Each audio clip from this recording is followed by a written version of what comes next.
From the most trusted names in local news, KDPG Sunday Edition. Good morning and welcome to the KDPG Sunday Edition. I'm Stacy Smith.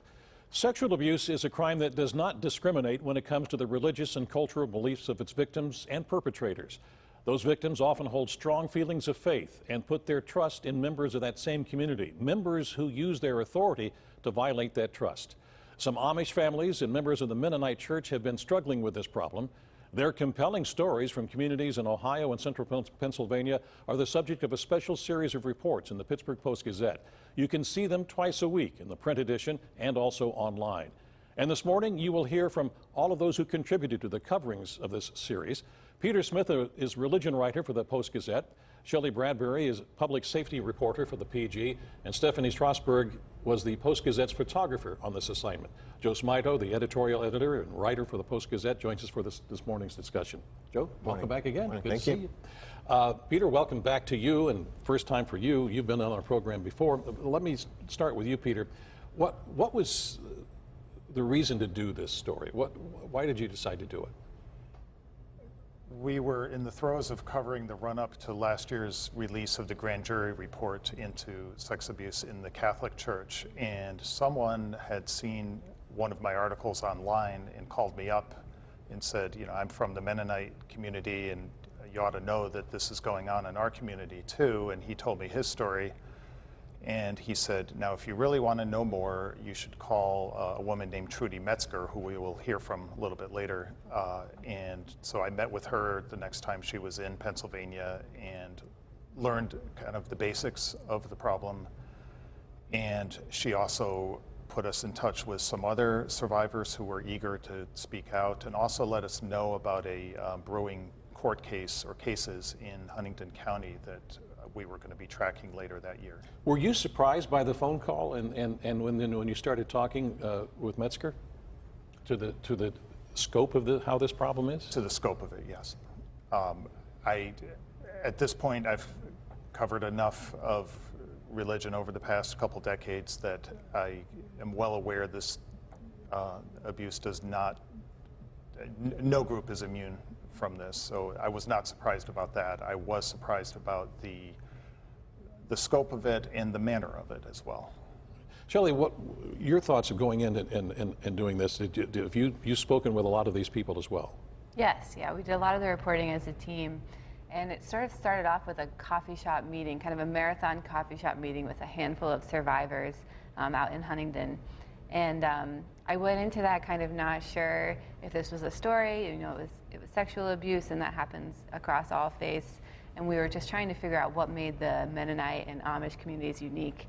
And we came out of that kind of three-plus hour meeting just like, wow, this is worse than we thought, and there's a lot about the Plain community that makes the problem harder to solve. How easy or difficult was it to get folks to talk to you? Because, you know, the Plain community is not a high-profile community. These folks are very quiet, keep to themselves. Yeah. We found a group of survivors who really wanted to talk. They were really ready to talk. They wanted to tell their stories. I think they felt like they'd been ignored for a long time. So they were very forthcoming. The Plain community itself, with the more active members rather than former members of the church, where it was a lot more closed off and a lot more difficult. We did talk with some Amish elders and Old Order Mennonite elders in Lancaster. I think Peter could talk a little bit about that. Right. Well, we'll get to that in just a second. But Stephanie, I wanted to bring you in as from your perspective as a photographer. Was it particularly difficult to work with people who don't like having their picture taken? It was a challenge, and I think as a photographer you go in, and I had originally heard all these stereotypes about what photography means in the Plain community, and what I learned was just like the churches themselves, there's a wide range of understanding what photography is and dealing with it. So some parts of the Plain community have their own cameras, have cell phone cameras, and make photos of each other all the time and share them. And some of them will turn immediately when they see a camera. And that goes back to one of the 10 Commandments, which is thou shalt not make any graven images. So it kind of stems from different interpretations of what that means. But I found that whereas many years ago the feelings of photography may have been a little bit different, today, because technology has advanced, that technology hasn't missed the Plain community. So there were some people that were okay with having their photos made. There were some people that would turn right away if I was there. We ended up working with each individual person that we photographed in order to figure out, okay, are we hiding your identity here? How do we do that in a way that's respectful but also powerful? Or are we showing a look into your life? Or are we coming with you as you go and experience a particular event? So one of the people we're going to hear from now is Diane Burkholder. She, if I can sum this up and tell me where I am wrong on this, she became pregnant without being married to the man who she eventually did marry. And at that time, the person in charge, I'm going to call it minister, whatever the proper connotation is for the person in the Plain community in this old order Mennonite, basically shook his finger at her and said that if you will not be able to be in the church until the baby is born, because basically you have sinned, but the boy who she was going to marry, it was absolutely fine. And the quote that you have in your article here is that she stayed silent during the ensuing months, keeping to herself the gnawing fear that she'd die before the baby was born and go to hell because she wasn't a church member at that time. Those are pretty tough things to say to someone in this situation. Is this just common? Yes, it's actually pretty common. That sort of theme of purity, and especially like female purity and female modesty and female submission, it was something that really permeated a lot of the communities that we looked at, the Amish and Plain Mennonite communities.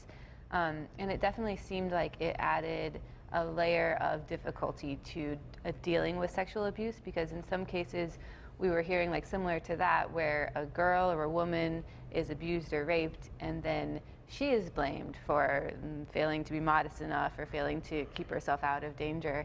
And that just made it more difficult for victims to come forward and talk about this, because when they did come forward, they faced added trouble socially and in the church community. We have a soundbite with her that you, in one of your interviews, did with her, so we're going to play that right now. This is Diane Burkholder. The Amish and Mennonites believe that sex is love, because there's no touching and hugging and a normal, affirmation as children, because that could make you proud.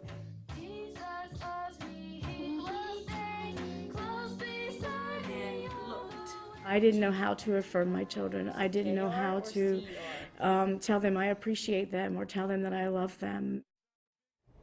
We had met with a friend that had asked us. That is Diane Burkholder, and if one of you can continue on with her story, she didn't just have this one child. She ended up with 13 children? That's correct, yeah. She and Jim, her husband, got married, and they had basically continual children.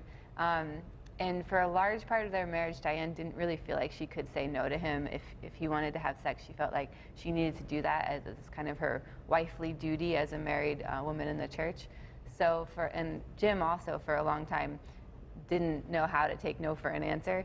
So they both sort of acknowledged that their relationship for many years in their marriage was very sexually abusive, and it was really painful for both of them. And they sort of think that came out of their lack of understanding of sexuality and the lack of teaching in their community. And so they eventually came to this major revelation where they realized that this was wrong, and then they worked together to fix it. And now they're kind of rebuilding their lives. They ended up leaving the church over these kinds of issues, and now they're rebuilding their lives outside of the church. They both had also, if I'm remembering this correctly, had been abused even prior to the time that they had sex, right? And their stories sound sadly very familiar of whether it involves siblings or older adults, but yeah. Peter, how does the Plain community sort of emphasis on forgiveness help to perpetuate the cycle of abuse and keep it out of the public view? That was a really striking feature of this whole project, was recognizing, what's not to like about forgiveness, you think? And the Plain communities are so well known for their forgiveness. They practice it so regularly. They say the Lord's Prayer at every gathering, and When they say forgive us our debts as we forgive, they mean it. They recognize, and they will say our salvation is bound up in our willingness to forgive others.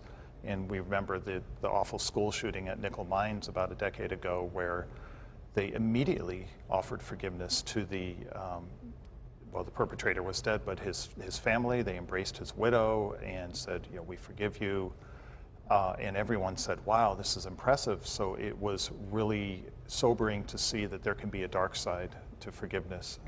But on the side of the forgiveness, if you are the person, the next soundbite we're going to hear from, Ms. Pate, she's the one who went to court, which is where you started to cover this. Tell us a little bit about her case. She was abused by her father in her early teens multiple times, and her brother reported this to the pastor of her church. The pastor called a meeting of the family members involved, and the father confessed. And according to the police reports, the pastor said, okay, he's confessed. Martha, forgive your father, hug your father. She refused. And there is this sense of forced forgiveness of, he repented, so you've got to forgive. And that's not the only story where we heard that. It also showed a real lack of understanding of the compulsive nature of this crime, and how even if you offer forgiveness, that doesn't mean that the person, just because he said, I'm going to stop, doesn't mean he's going to stop. And you don't just leave him there without any safeguards, but that's what happened again and again. She did take her, basically press charges against her father as she went to court, and this is a little bit of your interview with her as well. You may think it's unfair that this is happening to you. I may think it's unfair the hand life dealt me. God gave me a second chance at life for a reason. Today, I have found a purpose. I won't stand by as a silent bystander any longer. I will be the voice for the victims who are too afraid to speak up. I will be talked about, hated, and called bitter and unforgiving, even if I only help one person stand up for themselves. Martha Pate, for her to be able to do this, though, she also had to basically walk away from her religion. Or is that right? She had already, by that point, really left the church. She goes to another church now, she and her husband do, but yes, this certainly made a much deeper break. And not just with her church, but with her family, which is really divided between those who support her coming forward and those who wanted her just to move on and not keep bringing it up. Shelley, we have to take a break, but I want to ask this question. Earlier, Peter said that he was surprised by the numbers that are here. Is what happens within the plain people any more, any less than what regular society has with this issue?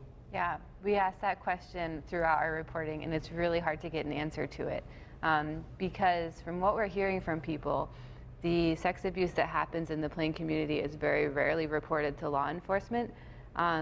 So we have the numbers that we have been able to find for cases that have been reported to law enforcement in Pennsylvania and Ohio in the last 10 years, which is about 25 convicted or going through the court process, plain perpetrators of child sexual abuse. And we think that that's just the tip of the iceberg. So what we're hearing from the people who were in the community or are still in the community is that the cases that go out to law enforcement are the exception versus the rule. So those 25 we think is just the beginning, but as far as how it relates to the outside world or across the spectrum, we've heard everything from it's way more to it's the same. Yep. All right, we will delve more into this when the KDPG Sunday edition continues in just a moment.